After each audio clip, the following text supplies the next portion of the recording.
से आरोपी पकड़े, कितने किलो है क्या? इसमें देखिए जो पिछला महीना था उसके सेकंड वीक में जो हमारे सीपी सर हैं उनके मार्गदर्शन में हमने एक जुम्बिश चलाया था, एक ड्राइव चलाया था, जिसमें जो हमारे नाश्ता भत्ता जो आरोपी हैं, जो एब्सकॉन्डर हैं, जो काफ़ी लंबे समय से जो है गुजरात के बाहर रह रहे हैं और जो पुलिस की चपेट में नहीं आ पाए थे, तो उसको लेकर के एक स्पेशल ड्राइव चलाया गया था, जिसमें हमने अलग अलग 6 टीमें जो है वो बनाई थी। तो उसमें लगभग हमने 50 से ज़्यादा जो है पुलिस के अधिकारी कर्मचारी जो है सब मिला के उन 6 टीमों में हमने अलग अलग राज्यों में भेजे थे। वो राज्य उत्तर प्रदेश, राजस्थान, एमपी और महाराष्ट्र। तो उनके जो आरोपी जो है हमने टारगेट करने की कोशिश की थी, तो जिसमें हमारे लगभग जो हमें सफलता मिली है वो लगभग 40 आरोपी जो है उनको हमने आइडेंटिफाई करने में हम कामयाब रहे हैं। उन 40 में से 31 आरोपी जो है हमने पकड़ लिए हैं। 8 आरोपी का जो हमें इन्फॉर्मेशन ऐसा मिला है कि उनका जो है डेथ हो गया है, तो उनके डेथ सर्टिफिकेट हमने ले लिए हैं। एक आरोपी ऐसा है जिसका हमें पता चला है कि वो अभी किसी दूसरे गुनाह में वो जेल में है। तो ऐसे करके हमें टोटल 40 आरोपी जो हमारे एब्सकॉन्डर थे उनकी डिटेल हम लेने में कामयाब रहे हैं।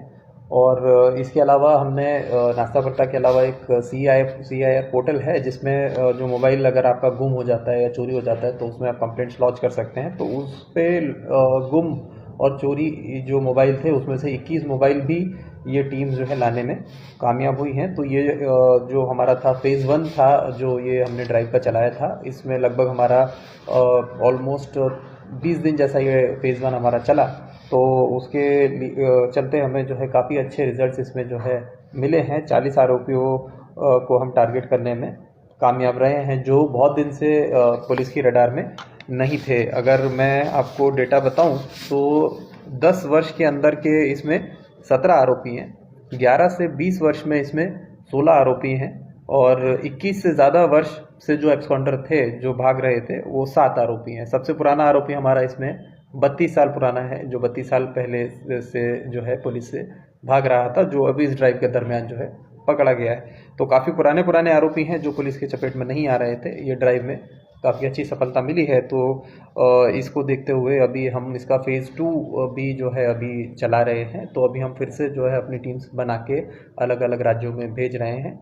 उनको हमने अभी टारगेट दिया है कि जो बाकी के बचे हुए जो हमारे आरोपी हैं उनको पकड़ के लाने का। उसके अलावा जो जैसे मैंने आपको बताया कि CIR पोर्टल पे जो हमें जो मोबाइल चोरी हो जाते हैं या गुम हो जाते हैं उनका डिटेल लेके हम उन टीम्स को दे रहे हैं। तो मोबाइल रिकवरी का भी एक उनको टारगेट दिया गया है। उसके अलावा जो माननीय DGP ऑफिस की तरफ से भी एक ऑपरेशन कारावास चलाया जा रहा है, जिसमें पैरोल फरलो जंप जो आरोपी हैं उनको टारगेट करने का एक ड्राइव दिया गया है। तो इन टीमों को वो टास्क भी हमने सौंपा है। तो अभी ये जो ड्राइव है इसके लिए हम फिर से अलग अलग टीम बना के भेज रहे हैं।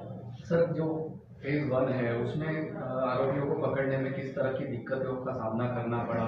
कहीं पर भेष बदल के भी बैठना पड़ा, रात गुजारनी पड़ी, किस तरह से ये ऑपरेशन अपने जी, इसमें देखिए जैसे मैंने आपको बताया कि बहुत पुराने आरोपी भी हैं। जैसे मैंने बताया 32 साल का भी एक आरोपी पकड़ा है। तो बहुत बारी क्या होता है कि हमारे पास उसका एग्जैक्ट फ़ोटो नहीं होता है कि वो कैसा दिखता है, एग्जैक्ट एड्रेस नहीं होता है। कई बार एड्रेस चेंज हो जाते हैं।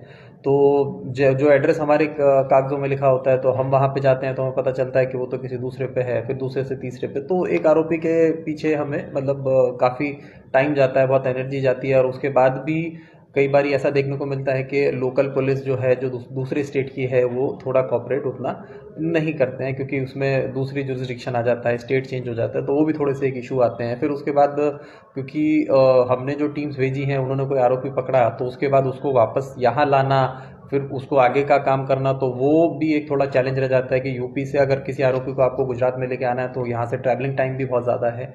तो ऐसा थोड़ा लॉजिस्टिक्स प्रॉब्लम भी है। लेकिन वो सब देखते हुए फिर भी अगर आप देखेंगे तो ओवरऑल जो हमारी कामगिरी है, 40 आरोपी को हम आइडेंटिफाई करने में कामयाब रहे हैं। तो ये 20 दिन के लिए मुझे लगता है कि हमारा काफ़ी अच्छा टारगेट अचीव हुआ है। तो सर, फ़ेज़ 2 में अब किस तरह से कार्यवाही रहेंगी? कितना टारगेट रखा है और कितने आरोपी पकड़ने बाकी है? जी, देखिए आरोपी तो अभी हमने जो लिस्ट बनाया था उसमें लगभग 650 से ज़्यादा का था जो अभी हमारे एब्सकॉन्डर्स थे। तो अभी जो हमारी टीम्स गई थी उनसे हमने डीब्रीफिंग लिया है कि कौन से स्टेट में उनको किस तरीके की दिक्कतें आती हैं, कहीं कहाँ पे लोकल पुलिस उतना कोऑर्डिनेट नहीं करती है, तो वहाँ पे उन स्टेट्स में फिर सीनियर लेवल से जो है इंटरवेंशन किया जाएगा कोऑर्डिनेशन के लिए, या जो भी उनको लॉजिस्टिकल दिक्कत आ रही थी तो उनका जो है हम कोशिश करेंगे कि जो दूसरी टीम्स हमारी जा रही हैं उनको वो प्रॉब्लम्स जो है फेस ना करना पड़े।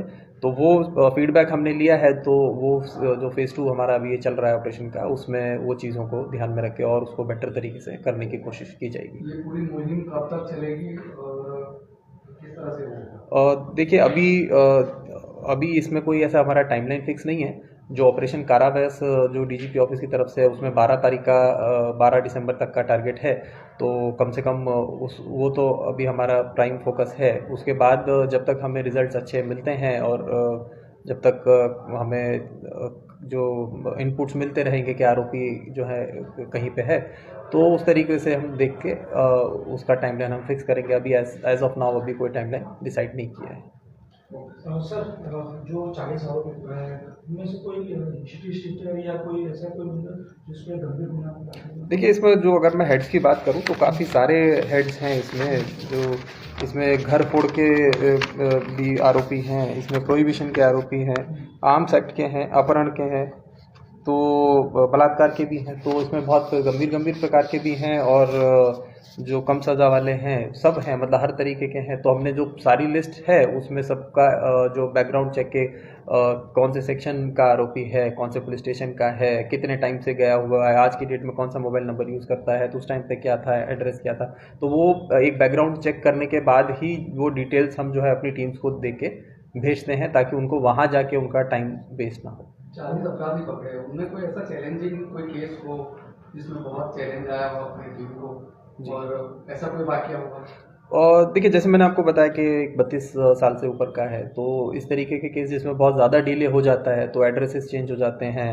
फिर कई बारी होता है कि आप उनके साथ के जो लोग होते हैं जो उनको आइडेंटिफाई कर सकते हैं वो लोग कम होते हैं, क्योंकि जैसे जैसे एज बढ़ती है तो उनके जो बहुत सारे जानने वाले होते हैं, रिश्तेदार होते हैं, उनकी डेथ हो जाती है, तो आइडेंटिफाई करने में थोड़ा दिक्कत आती है।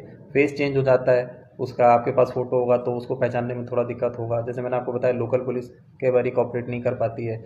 फिर बहुत सारे गांव ऐसे हैं जहाँ पे आप पुलिस की गाड़ी लेके जाएंगे तो उनको पता लग जाता है, तो लोग वहाँ से भाग जाते हैं, तो उसके देखते हुए गाड़ी आप बाहर रख के फिर आप भेस चेंज करके आप फिर तब जाते हैं, तो ये सब चीज़ें जो है करनी पड़ती हैं। ठीक है, थैंक यू।